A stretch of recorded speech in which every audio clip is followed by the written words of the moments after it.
24 फरवरी 2025 शाम 6:40 पर 23 साल का अफान अब्दुल रज़ाक केरला के वेंजामुरुडू पुलिस स्टेशन में आकर के ये कहता है कि उसने अपने पूरे परिवार वालों को जान से मार दिया है, इंक्लूडिंग उसकी माँ, 13 साल का छोटा भाई एहसान, उसकी गर्लफ्रेंड फरसाना, दादी सलमा और उसके चाचा और चाची। पुलिस को तो स्टार्टिंग में अफान की ये सारी बातें एक प्रैंक की तरह लग रही थी, लेकिन तभी अफान ये कहता है कि अगर उन्हें विश्वास नहीं है तो वो उनके घर पर जाकर के इन्वेस्टिगेट कर सकते हैं। इसके बाद जब पुलिस अफान के घर पहुंची तो उन्हें वहां पर लाश के ढेर मिलते हैं, जहां पर हर एक बॉडी को काफ़ी ज़्यादा ब्रूटली और हैमर से कुचल करके मारा गया था।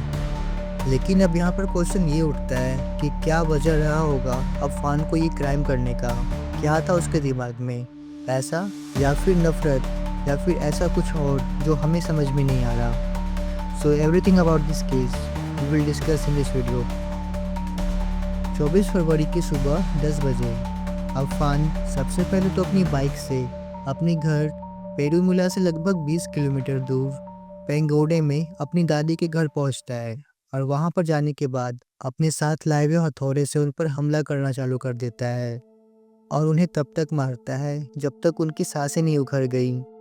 अपनी ही दादी को जान से मारने के बाद अफान इसी गुस्से में अपने हथौड़े को साफ करता है और फिर पेंगोदे से लगभग 25 किलोमीटर दूर अपने अंकल और आंटी के घर जाता है और सेम उसी तरीके से अपने अंकल और आंटी को भी वो हथौड़े से कुचल कुचल कर मारता है। अफान अब तक अपने परिवार के 3 लोगों को मार चुका था और अब बारी थी घर में रह रहे उसकी माँ और उसका 13 साल का छोटा भाई एहसान। एलिजेडली अफान अपने छोटे भाई से काफ़ी ज़्यादा प्यार करता था, सिंस उसके फादर दुबई में रह कर के जॉब करते थे,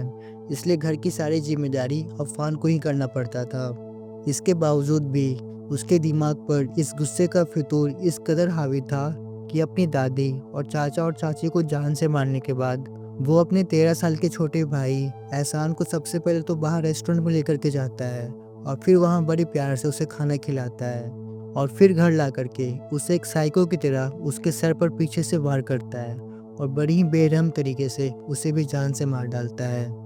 इसी बीच जब इस क्राइम में अफान की माँ आ जाती है तो वो अपनी माँ को भी जान से मारता है तब तक जब तक उनका शरीर टूट नहीं जाता। एक के बाद एक अपने ही परिवार में 5 लोगों को जान से मारने के बाद अफान अपनी गर्लफ्रेंड फरसाना को कॉल करके किसी बहाने से उसे अपने घर पे बुलाता है, क्योंकि फरसाना का भी घर जस्ट बिल्कुल बगल में ही था, इसलिए वो तुरंत ही अफान के घर पहुंच जाती है। लेकिन उसे क्या पता कि जिस घर में वो जा रही है उसी घर में उसका मौत इंतजार कर रहा है।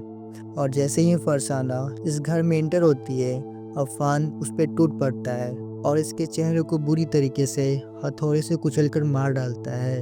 लेकिन अब यहाँ पर क्वेश्चन ये उठता है कि जब अफान अपने घर में सभी लोगों को मार रहा था तो क्या आसपास के लोगों ने किसी भी प्रकार के चीखने या फिर चिल्लाने की आवाज़ नहीं सुनी? खैर ये सब करते करते अब शाम के 6:40 हो चुके थे और घर में सभी को जान से मारने के बाद अफान घर के किचन में रखे एलपीजी सिलेंडर के वेल्व को ओपन करता है और फिर अपनी बाइक को घर पे ही पार्क करके एक ऑटो से वेंजरामोदू पुलिस स्टेशन पहुंचता है और बताता है कि कैसे उसने एक एक करके अपने सभी परिवार वालों को जान से मार डाला है। और फिर इसकी आगे की कहानी मैं आपको बता चुका हूँ कि कैसे पहले तो पुलिस को अफान की बातों पर यकीन नहीं हो रहा था, लेकिन जैसे जैसे पुलिस उस क्राइम के तीनों लोकेशन पर पहुँचती है उन्हें ये यकीन हो चुका था कि अफान की कही हुई एक एक बात बिल्कुल सच है। पुलिस जैसे ही इस घर में लगे तालों को तोड़ करके अंदर जाती है तो उन्हें 13 साल के एहसान की लाश एक कुर्सी पर रखी हुई मिलती है और ऊपर वाले फ्लोर पर गर्लफ्रेंड फरसाना और माँ की डेड बॉडी बेड पर पड़ी हुई थी। पुलिस जब क्राइम सीन के एक एक लाश को जब चेक कर रही थी तो फॉर्चुनेटली उन्हें पता चलता है कि अफान की माँ की सांसें अभी भी चल रही है। तुरंत ही उन्हें वेंजरामोदू के मेडिकल कॉलेज में एडमिट कराया गया और फिलहाल अभी उनकी हालत काफ़ी ज़्यादा क्रिटिकल है, लेकिन बाकी बचे हुए 5 लोग खत्म हो चुके हैं। अब केरला पुलिस के पास ऐसे बहुत सारे क्वेश्चन थे, जैसे अफान ने अपने ही परिवार वालों को जान से मारा तो क्यों मारा।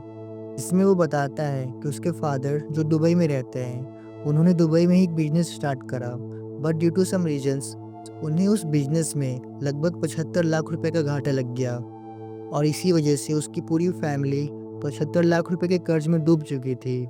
जब अफ़ान के फादर ने इस चीज़ पर अपने परिवार वालों से मदद मांगी, तो सभी ने मदद करने से मना कर उन्हें अकेला छोड़ दिया।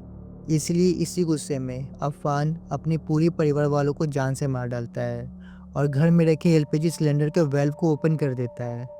ताकि हल्की सी भी चिंगारी से एक बड़ा सा एक्सप्लोजन हो, जिसमें घर का हर एक कोना-कोना खत्म हो जाए। इन्वेस्टिगेशन में आगे जब पुलिस उससे ये पूछती है कि भला उसने अपनी गर्लफ्रेंड को क्यों मारा, तब अफ़ान इस पर काफ़ी देर तक खामोश रखा। पुलिस उससे सख्ती से पूछताछ करती है कि तभी वो बताता है कि उसने रेड पॉइजन कंज्यूम कर लिया है और हो सकता है कि वो कुछ ही देर में वो भी मर जाएगा। पुलिस जल्दबाजी में उसे गवर्नमेंट के एक हॉस्पिटल में एडमिट करवाती है। सिंस ये लॉ है कि अगर कोई क्रिमिनल अंडर मेडिकल ट्रीटमेंट में है तो उसे किसी भी प्रकार का फोर्स स्टेटमेंट नहीं लिया जाएगा। और ये केस सिर्फ 3 से 4 दिन ही पुराना है, जिस पर इन्वेस्टिगेशन और आगे जारी है और हो सकता है कि इन फ्यूचर हमें इस केस से रिलेटेड और भी कई सारी चीज़ें देखने को मिलने वाली हैं। केरला पुलिस अब तक के अपने इन्वेस्टिगेशन में ये बताती है कि अफ़ान का स्टेटमेंट काफ़ी ज़्यादा कॉन्ट्राडिक्टिंग है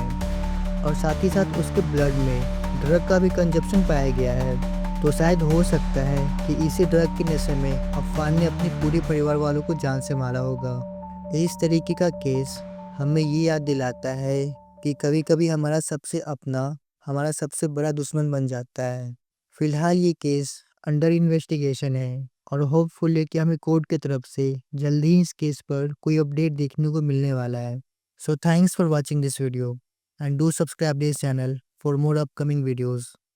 Till then, be happy and be healthy.